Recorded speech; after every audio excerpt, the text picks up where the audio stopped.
So welcome to the first topic this year, waves. So by the end of this group of lessons, this is what you should have understood or learned. These are learning objectives, so I won't go through them in detail, but basically you go through them, tick them off as you go, and if you haven't, if you don't think you've met these objectives, then come and see either me or come and see your colleagues, go over your notes, and hopefully by the end of it we would have all got the same learning objectives out of it. Okay, so waves. So what is a wave? A wave is a means of transferring energy and information from one point to another without there being any transfer of matter. So it's basically the transfer of energy between 2 points. And there's two kinds of waves. The first one being transverse. And transverse waves are waves where the direction of the vibrations is at 90 degrees to the direction of which the wave travels. Okay, so there's the example here. So an example would be a slinky, I guess. That would be a transverse wave. And another example being the waves on the water, which you were enjoying during your summer holidays because you were all at the beach. And the second type is the longitudinal wave, where the waves vibrations of the particles are along the direction of which the wave travels. Okay, so again, it's a slinky. When you do it, you're kind of pushing the slinky. The vibrations and the wave direction are in the same direction.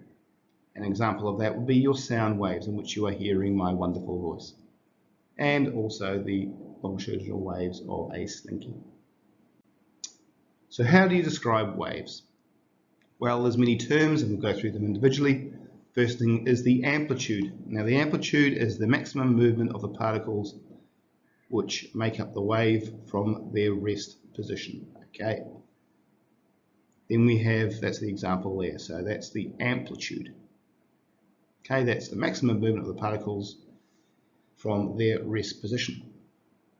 Okay, that's the rest position. So the amplitude is going to be the maximum movement from the rest position. And it can be either in the crest or the trough. Okay, these guys are known as your trough and these guys are your crests. Okay.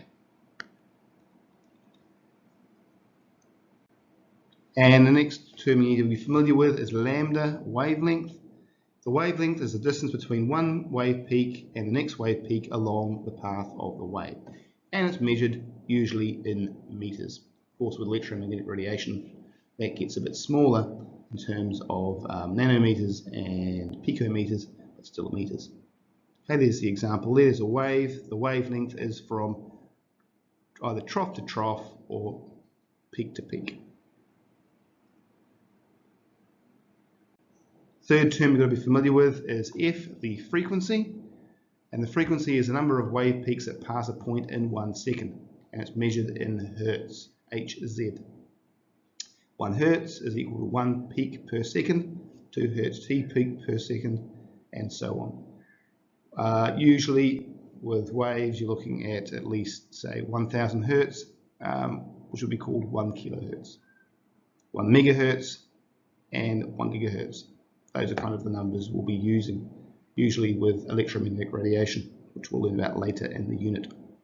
And finally, 1 terahertz. And the final term you have to be familiar with is the time period, capital T. And a time period is the time taken for a source to produce one wave. So the time period equals 1 over the frequency, or T, if you rearrange it, T equals 1 over the frequency in terms of letter nomenclature. And the frequency is 1 over your time period, or F equals 1 over T. So now with all that information in mind, I have a question for you. So your mission is to calculate the frequency of a wave of a time period of exactly 8 seconds. So pause the video now and let's see what we're going to get as an answer. Okay, so welcome back. So hopefully you would have used the correct formula, F equals 1 over T, which is just bringing numbers in, 1 over 8. So the frequency is 0.125 hertz. Easy. Now try question 2. calculate the frequency or time period of a wave of frequency 50 Hz. Okay, t equals 1 over f, or 1 over 50. The time period is 0.020 seconds. So we can then put all this together to generate something known as the wave equation, okay, which is the speed equals the frequency times the wavelength, or v equals f times lambda. Of course, v being the velocity, okay, so that's speed with a direction. So speed in meters per second is the units, wavelength is in meters, and frequency is in hertz. Also, you can then rearrange the equation to get the frequency equaling the speed / velocity divided by lambda, or wavelength lambda equals the velocity times divided by the frequency. And this can be put into a nice little equation pyramid, which some of you might find useful, and so therefore you can helpfully easily rearrange the equation to get what you desire in terms of your values. So now we have that little pyramid of equations. Now I want you to calculate the speed of a water wave of a wavelength of 3 meters and a frequency of 6 Hz. So pause the video and let's see what you get. Okay, so the equation you'll be using is V equals F times lambda. You just plug in the numbers and you get a speed of 18 meters per second. Okay, second question. Calculate the frequency of a wave in a water of a wavelength 2 meters if its speed is 16 meters per second. Okay, so again, pause the video and let's see what you get at the end.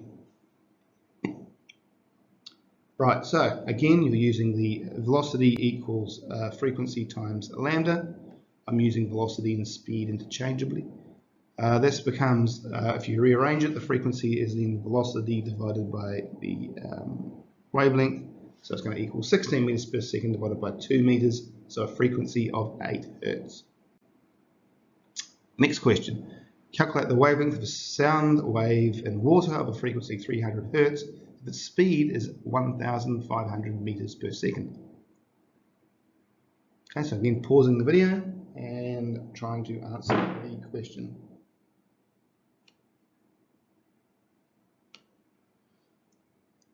Right, so again, the speed equals the frequency times the wavelength, so you rearrange it. So the wavelength is equal to the speed divided by the frequency, which is 1,500 divided by 300 to give a wavelength of 5 meters, quite a high wavelength. And question 4, calculate the speed of a wave that has a wavelength of 30 meters and a time period of 0.04 seconds.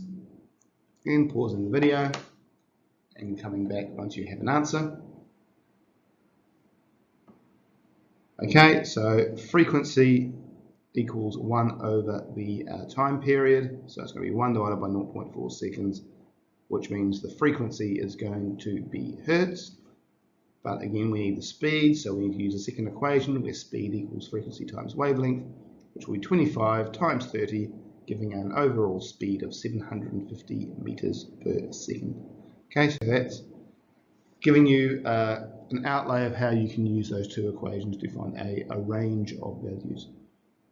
Okay, so now we're going to look at wave fronts and rays. Okay, so here's a diagram of a wave giving you the direction of movement and the wave fronts.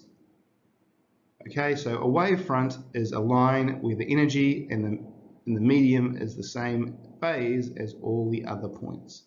Okay, so the example in the diagram would be on the crest of the waves. Okay, because it's going to have the same phase at those points. So a line drawn 90 degrees to the wavefront is known as a ray. Okay, so if your wavefront is going to be this line here, then your ray is going to be at 90 degrees, So it's going to be this one here.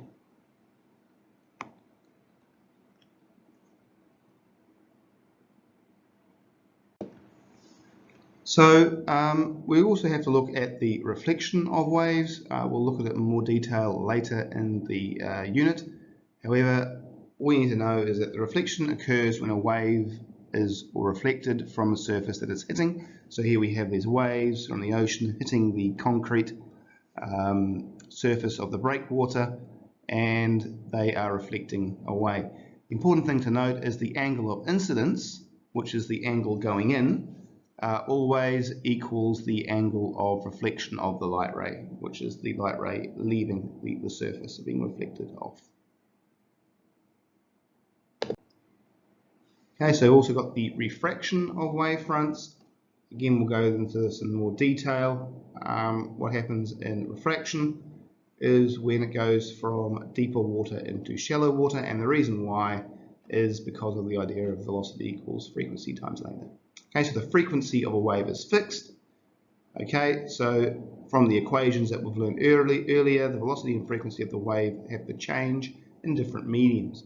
So as waves move from more deep water to shallow, then the wave slows down as the wavelength decreases and refracts as individual wavefronts hit the interface of the angle, because they're slowing down at this interface. Okay, there's an interface there. So as soon as those waves hit the interface, they start to slow down, and that means that some parts of the wavefront are moving faster than others, so they bend. Okay, there's an example there from my hometown Gisborne in New Zealand at the beach. Okay, the examples of diffraction and refraction. And diffraction is occurring when waves spread out after passing through a gap or around an obstacle. So there's sea wave diffraction around islands, and also light diffraction, say, from a razor blade. Wonderful images there. Okay, so finally, diffraction becomes more significant when the size of the gap or obstacle is reduced compared to the wavelength of the wave. Okay, so that's the example there. Okay, the gap gets smaller, it's more pronounced, the diffraction. And that's pretty much all we need to know for this particular section of the unit.